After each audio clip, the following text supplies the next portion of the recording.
kita dengar kata investasi itu udah pasti gue harus untung nih, gimana nih? Cuan. Ntar dulu. Iya, ntar dulu, bener sih. Ntar dulu, karena gini, nggak sedikit orang-orang yang asal berinvestasi, terus akhirnya apa? Kecewa. Jadi menyalahkan instrumen investasinya. Ribut di luaran. Banyak kasus, ada kayak ribut-ribut asuransi deh, gitu ya. Nah, itu juga karena pemahaman yang belum cukup nih, atau masih kurang. Kalau ada asuransi yang ngomong, ini tabungan tabungan plus proteksi, bohong.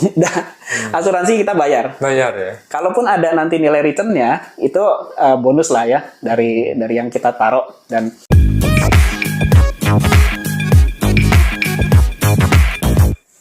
Halo Mofitners, dimanapun berada, kembali lagi bersama saya Zudi dan Henry Pratomo. Oke, kali ini kita akan ngebahas tentang investasi guys. Tentunya investasi ini cocok ya bagi semua ya, terlebih bagi yang sudah bekerja, karena ini bisa diterapin ya ke Mofitners semuanya ya. Dan tentunya diskusi kita kali ini lebih santai, bebas beropini, tapi tentunya yang masuk akal ya, yang sesuai dengan pengalaman kita berdua gitu. Jadi kita udah pernah lewatin ya sudah ya. Jadi investasi ini poin-poinnya akan disampaikan Om Henry, nanti coba aku komen di situ ya. Oke, jadi di tema kali ini sebenarnya lebih kayak kita mau sharing ya, pengalaman. Sharing pengalaman. Sebenarnya kita gini, ini cocok banget buat pemula nih, buat pemula atau buat Mofitners yang baru kerja gitu ya. Jadi kita tuh harus punya mindset pola keuangan seperti apa. Nah, kalau di sini nih sebenarnya ada 3 hal nih maksudnya yang nanti mau gue share ya. Mungkin kita mau diskusi yang part pertama dulu ya. Pertama dulu ya, jadi gantinya. Ini jadi ada 3 investasi yang nanti akan kita bahas. Yang pertama adalah yang pertama itu adalah investasi ilmu guys, ilmu ya. Sepakat ya. Pernah dengar nggak kalau misalnya semakin tinggi ilmu seseorang, maka derajatnya pun akan tinggi. Itu betul. Makanya kita tempatkan investasi ilmu ini di pertama. Yang pertama itu ya jelas ilmu. Dari umur berapa Mofitners? 4 tahun itu udah sekolah ya, entah itu playgroup ataupun PAUD, itu ilmu gitu ya. Jadi sebenarnya gini Zed, gue pengen nyampaikan bahwa untuk teman-teman ya yang baru kerja, baru pengen mengelola uang kayak gitu ya. Hal yang pertama tuh kalau kita dengar kata investasi itu udah pasti gue harus untung nih, gimana nih? Ntar dulu, bener sih. Ntar dulu, karena gini, nggak sedikit orang-orang yang asal berinvestasi, terus akhirnya apa? Kecewa. Jadi menyalahkan instrumen investasinya. Ribut di luaran. Banyak kasus, ada kayak ribut-ribut asuransi deh gitu ya. Nah, itu juga karena pemahaman yang belum cukup nih atau masih kurang gitu. Jadi penting banget kita investasi ilmu. Investasi ilmu tuh bukan hanya dari sekolah ya. Itu bisa macam-macam, bisa ikut komunitas, ikut kelas online, atau ikut pembelajaran yang sifatnya kayak short course gitu ya. Short course gitu, itu macam-macam. Kita bisa dapat ilmu sesuai dengan bidang yang kita inginkan. Misalkan kalau dari saya sendiri kan senangnya kayak bisnis, investasi. Nah, itu harus belajar tuh. Jadi kayak investasi emas deh. Investasi emas itu apa sih gitu ya? Reksadana apa, saham seperti apa. Dan dari instrumen investasi itu semuanya punya karakteristik yang berbeda-beda gitu. Kita harus paham seperti itu. Nah, jadi investasi ilmu itu kalau bahasa lebih ekstrimnya adalah investasi otak ya. Jadi apapun itu ya, kalau misalnya kita pengetahuannya luas, secara pengetahuan luas, teknikal juga tahu, apapun tahu itu enak gitu. Mau ketemu siapa aja kita bisa nyambung ya. Mau buka usaha, mau apa, kita ada ilmunya. Ya udah bisa jalan. Tapi kadang itu terlewatkan. Ya tahu-tahu orang mikirnya ini bisa aja menicuan, tapi ilmunya nggak ada. So, kayak yang kemarin masalah apa itu, kripto atau robot trading itu gimana itu, tiba-tiba uangnya hilang. Ya ini sih nggak masuk akal ya. Kalau misalnya setiap hari cuan berapa, 5% atau berapa lah setiap hari, yang ngapain orang kerja gitu kan? Udah investasi aja gitu kan. Nah, itu kadang ada ilmu yang ya kalau tadi ya investasi otaknya mikir nih rasional apa enggak. Kayak saya nih misalnya ya, ada yang menjabrik ini tiba-tiba hanya nge-like YouTube, itu dapat uang 15.000 loh sekali like loh Mofitners, itu penipuan ya. 15.000 lagi beneran dan masuk langsung ke e-money ataupun ini ya, e-wallet gitu ya. Itu bisa loh. Tapi setelah aku ya tadi mikir kan rasional ya, lagi investasi ilmu ini kayaknya nggak masuk akal beneran. Aku cari gitu ya di internet, banyak korban yang akhirnya ya namanya nipu kan, ngasih dulu yang manis-manis, tiba-tiba di endingnya harus nyetor berapa uang, itu bisa hilang. Berarti harus setoran dengan jumlah tertentu dan anggap aja itu kayak deposit ya. Bener. Dan itu sebenarnya ilmunya ilmu apa? Ilmu kita mencari informasi gitu kan, dia nyari dulu. Itu juga ilmu seni loh. Kadang orang kan malas, apaan sih riset itu, apaan sih, nggak penting. Yang penting aku udah lihat sekali aja, itu nggak bisa sekali gitu. Ini kalau misalnya aku nggak nyoba, nggak bisa cerita karena aku nyoba gitu kan. Iya, ini dari kemarin si Mas ini cerita mulu dapat uang dari mana ya? Mungkin ada kali 700.000 kali jadi gitu, coba bayangin coba. Kita kalau nggak pinter-pinter pasti akan terbawa ya. Jadi mereka itu kan sistemnya kayak kasih umpan ya, pancingan, dipancing, lama-lama kita deposit. Nah, begitu deposit udah hilang uang kita. Jadi penting banget loh, karena pas sekarang marak banget penipuan. Kalau kita nggak pintar, nggak otaknya nggak diasah, itu nanti akan larut dan tertipu atau terjerumus ke dalam kerugian malahan. Modus-modus seperti ini tuh banyak banget. Jadi kalau kita cari kayak di grup Telegram aja Zut ya, itu kan ada kayak menawarkan investasi sekian juta dapatnya sekian 10% gitu kan. Nah, itu kan juga salah satu cara-cara yang nggak masuk akal gitu ya. Kadang gini, kita investasi di saham aja belum tentu dapatnya sebesar itu. Belum tentu. Dan itu juga kalau kita nggak paham-paham banget ya akhirnya pasti akan terjerumus juga. Oh, masa sih gitu kan. Malah boncos sih. Jadi itulah pentingnya investasi ilmu ya, apapun itu. Apapun itu, terutama untuk kita yang mau berinvestasi, kita harus paham masing-masing instrumen investasi yang kita jalankan. Kalau ada kayak macam investasi yang penipuan seperti itu ya, yang nggak masuk akal, kita langsung tertarik, naruh 1.500.000 kita bisa dapat 700.000 misalkan. Mungkin gede banget ya. Itu udah nggak masuk akal. Udah nggak masuk akal, itu kita harus hindari. Dan sekarang kan sangat ini banget ya, dunia informasi sangat terbuka. Coba aja searching gitu ya. Dan kalaupun tadi masalah ilmu kan katanya ada yang mikir, wah ilmu ya berarti aku harus bayar dong untuk ikut course atau apapun itu. Nggak perlu. Maksudnya gini, artinya ada juga yang free kan, kalau ada free, ada free. Teman-teman tahu. Tapi kalau misalnya yang mau advance gitu ya udah ikut aja course. Kayak aku misalnya ya, ikutan course itu bayar karena memang yang pengen agak high class gitu, agak lebih premium lah ya. Tapi kalau mau free juga bisa, aku nggak salah. Yang penting kita tetap update ya. Ilmu harus diupdate gitu sih. Itu penting sih. Nomor satu memang kenapa tadi Om Henry bilang itu nomor satu ya, karena memang basicnya adalah ilmu dulu gitu ya, baru kita bisa melakukan yang lainnya gitu ya. Tadi juga kalau ada yang course-nya ada yang berbayar, ada yang tidak berbayar. Kalau berbayar biasanya tentunya udah pasti lebih detail ya. Lebih detail dan lebih bagus sih gitu. Yang namanya kita investasi kan dia juga memberikan ilmu, udah pasti ada biaya yang harus dikeluarkan. Iya, kayak misalnya mau itu ya nanti tanggal 28 mau ngadain kelas tuh, upgrade ilmu tentang bagaimana kerja di luar negeri.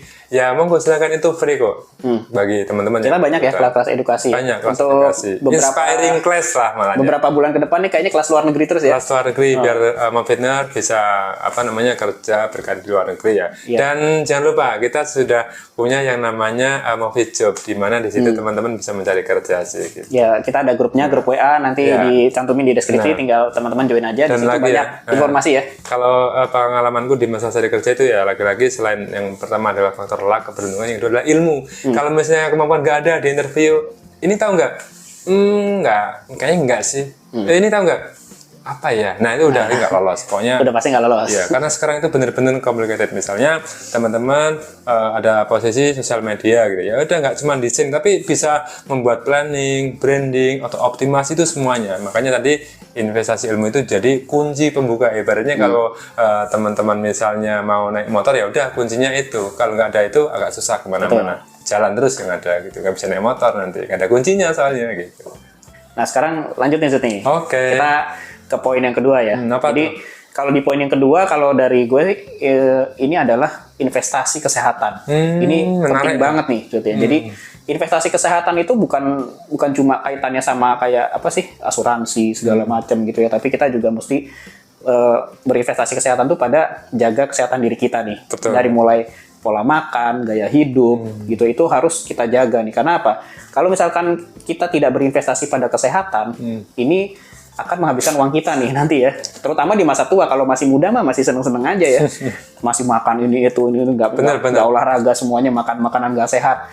Belum terasa begitu masuk usia 30 ke atas baru mulai tuh. 30 ke atas, benar. Kolesterol. Kemarin kan aku cerita ya Om Henry ya, tiba-tiba asam lambung naik. Wah, itu gila itu. itu benar-benar ya kalau misalnya berobat itu aku ya ketemu dokter misalnya kan kalau dokter ini jadi gini aku udah coba ke dokter umum gitu ya itu kasih obat nggak mempan jadi masih sakit terusannya apa ke spesialis kan tahu sendiri kan fitness kan ketemu dokternya aja 400.000 obatnya 1 juta ada 1,4 kan nah itu karena apa tadi yang Om Hendri sampaikan pola makan agak kurang jadi aku waktu itu makannya agak pedas berminyak jadinya apa ngumpul di sini lambungnya nggak kuat naik lagi dah itu jadi memang penting banget sih investasi penting banget tadi untuk investasi kesehatan jaga pola makan kita terus kita juga harus berolahraga nah ini yang biasanya mau fitness kadang nggak sempet kayaknya memang harus disempetin ya walaupun cuma 10 menit atau ya jalan kaki lah atau apalah itu penting ini harus kalau kayak apa gue sendiri kan suka itu sebenarnya apa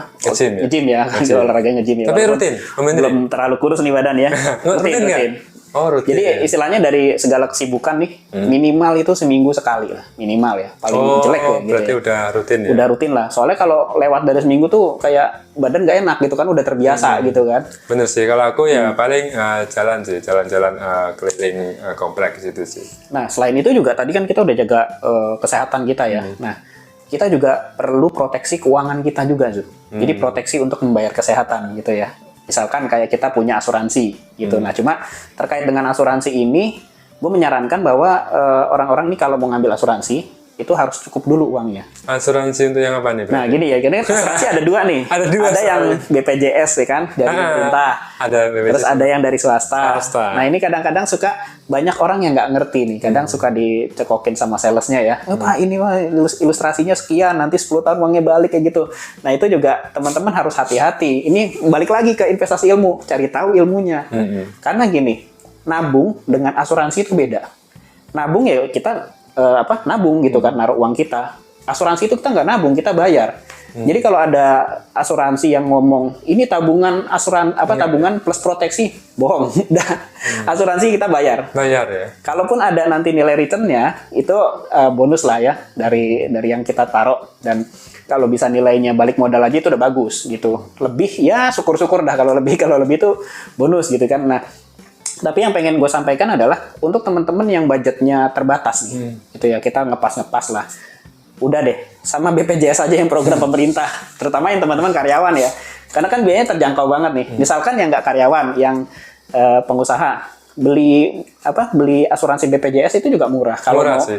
Yang kelas 3 berapa tuh? 35 ribuan jadi, lah. Gitu ya. Yang kelas 3 cuma 35.000 kalau anaknya 2 terus ya sama bapak ibu berarti kan 4 ya. Paling nggak 140.000 sebulan aku pikir murah ya Om Hendri ya. Murah dan itu memang penting banget terutama buat kita yang sudah berkeluarga ya. Jadi asuransi itu penting banget terus juga di situ tidak hanya mengcover proteksi jiwa kita atau kesehatan kita ya, tapi ada juga nanti manfaat beasiswa untuk anak-anak kita.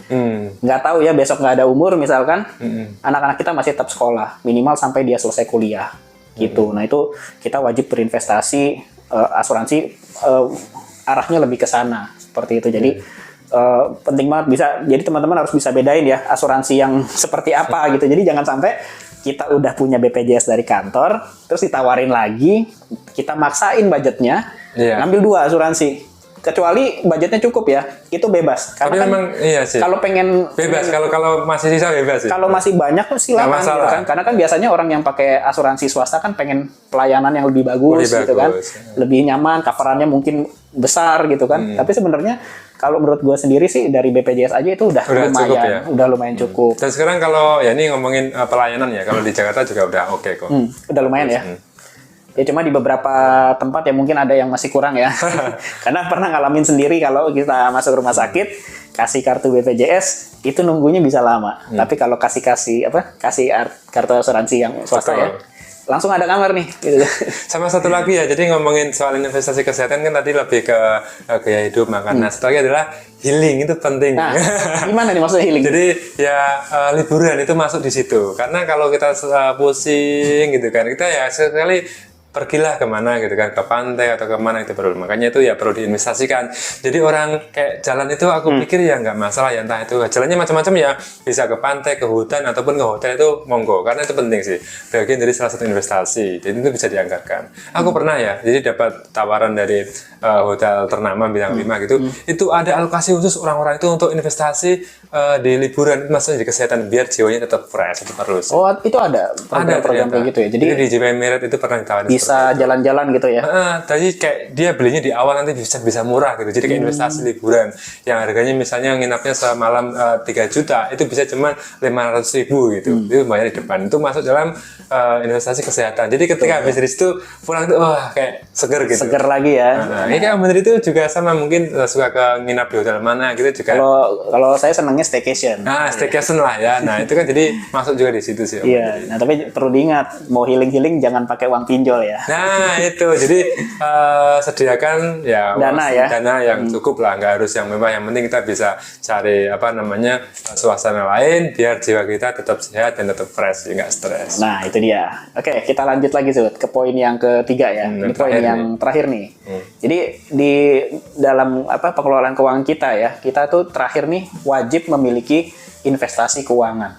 Nah, ini penting banget karena kalau kita nggak ngerti ya, sayang uang kita itu nggak berkembang. Karena kan gini, teman-teman sadar nggak sih gaji yang didapatkan atau misalkan yang pengusaha itu uangnya tiap tahun tergerus oleh inflasi, ya kan? Jadi gimana caranya supaya tetap kita bisa menjaga nilai uang kita nih? Kita berinvestasi pada emas fisik misalkan, terus emas digital, ada lagi reksadana saham dan sebagainya. Itu instrumen udah banyak banget, aplikasi investasi keuangan sudah banyak banget. Tinggal teman-teman pilih ya, maunya aplikasi yang seperti apa ya. Digital. Kalau yang teman-teman pecinta emas fisik bisa beli juga emas emas fisik ya, logam mulia fisik kayak gitu. Itu penting banget, gimana sih caranya kita mengalokasikan uang kita gitu ya. Nah, kalau pengalaman lo sendiri tuh, kalau dari investasi keuangan itu biasanya gimana lo ngalokasi ini gimana? Ya tadi benar yang disampaikan sama Om Henry ya. Paling nggak kalau investasi kan ada beberapa macam. Kalau yang emas yang ya lebih stabil gitu ya udah cicil aja gitu ya. Atau ya udah ada uang berapa, misalnya sebulan pengen beli emas digital ataupun non digital itu 200.000 ya udah alokasikan gitu. Terus misalnya kayak reksadana juga sama, bisa dimasukin rutin gitu, ataupun saham. Cuman kalau saham kayaknya harus dipikir-pikir ya, karena itu kan cukup fluktuatif gitu ya. Artinya kalau misalnya teman-teman pengen jangka panjang ya pilih yang paling bagus ya, lagi-lagi investasi ilmu ya, otaknya harus pakai dulu. Kalau enggak nanti malah turun, malah semakin uangnya semakin habis. Itu banyak kok terjadi seperti itu. Pengen cepat instan, yang ada adalah instan yang rugi gitu kan gitu. Jadi aku pikir memang perlu sih kalau aku ya itu tadi, coba reksadana ya, emas digital ataupun saham sih gitu. Nah iya, kalau itu bagus banget Zud. Kalau gue pribadi sekarang tuh udah mulai kayak ngotak-ngotakin keuangan ya. Jadi kalau gue sih sebenarnya jatahnya itu 20% sebenarnya ya. 20% dari penghasilan yang gue dapetin gitu. Jadi dari 20% itu 15% itu dialokasiin di instrumen investasi yang macam-macam nih. Ada yang aman, ada yang sedang, ada yang tinggi gitu. Ini 15% ya. Jadi gue taruh di emas fisik, emas digital, terus ada juga di reksadana. Itu di reksadana kan ada manajer investasi, ada banyak ya. Nah itu memang kalau teman-teman pengen tahu gimana cara memilihnya, kita ada videonya nih. Kemarin bahas emas dan reksadana ya. Nanti cek videonya di atas. Jadi teman-teman lebih tahu lagi cara milihnya seperti apa. Nah terus ada juga gue nyoba-nyoba saham. Cuma saham ini sahamnya luar negeri ya. Itu ada di Nanovest nih, nggak apa-apa lah sebut merek ya. Nyobain gitu kan, ngetes. Untung nggak sih sejauh ini sih jalan masih aman-aman aja ya, gitu nyobain sedikit-sedikit gitu kan. Itu saham Google lah, gue beli, gue coba gitu kan. Ya akhirnya gini, kita jadi punya alokasi banyak gitu. Ada yang resikonya kecil, sedang, ada yang resikonya tinggi. Nah terus yang jadi pertanyaan 5%-nya kemana gitu kan. Nah 5% itu ya uang biasa aja gitu, karena mau nggak mau kan tetap kita butuh uang cash ya kan. Kalau ada apa-apa cash, karena kan kalau yang sudah masuk di instrumen investasi itu kan nggak semudah itu narik. Kalau misal contoh kayak reksadana deh, reksadana kita lagi butuh uang, kita mau tarik bisa, tapi nunggu 5 hari baru cair gitu kan. Atau di emas digital juga ada yang real time langsung, ada yang 3 hari kerja. Nah itu juga harus diperhatikan. Makanya tetap kita harus punya uang cash gitu. Nah, ini balik lagi, makanya ini adalah salah satu ilmu yang memang harus kita miliki ya. Balik lagi tadi, investasi ilmu. Investasi ilmu. Jadi kalau nggak investasi ilmu, kita nggak akan tahu investasi kesehatan, investasi keuangan, gitu kan? Karena apa yang kita dapat ini jangan sampai habis sia-sia begitu aja. Nyimpen uang cash aja tidak diinvestasikan, uang kita tergerus oleh inflasi. Betul sekali. Nah, jadi ternyata penjelasannya banyak juga ya Om Hendri ya, dari mulai investasi ilmu, kemudian ke kesehatan dan keuangannya.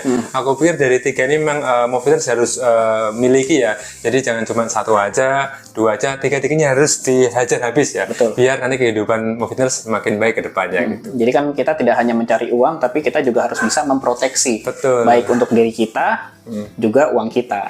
Oke. Nah, jadi itu ya. Silakan kalau ada unek-unek ataupun tema yang akan Moviters ajukan ke kita, bisa tulis di kolom komentar ya.